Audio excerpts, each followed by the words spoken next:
Half knowledge అని కాదు, ఇక పావు నాలెడ్జ్ ఉన్న వాళ్ళని తీసుకొని వెంట పెట్టుకొని తిరుగుతూ ఉంటే జగన్మోహన్ రెడ్డి నీ పరువు పోతుంది.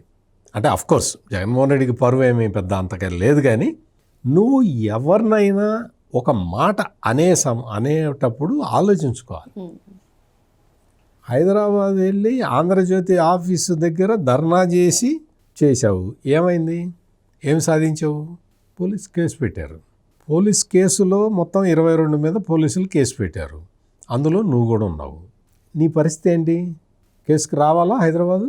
నీకు ఇంతకు ముందర కూడా జగన్మోహన్ రెడ్డి ఆ నాంపల్లి కోర్టులో అటెండెన్స్ ఇవ్వాల్సి వచ్చినప్పుడు కూడా ఈ తాటిపత్తి చంద్రశేఖరే మనుషుల్ని తెప్పించాడు. లారీలో ఎర్రగొండపాలెం నుంచి మనుషుల్ని తెప్పించి వాళ్ళు హైదరాబాద్కు వచ్చి సీఎం అని అరిచారు.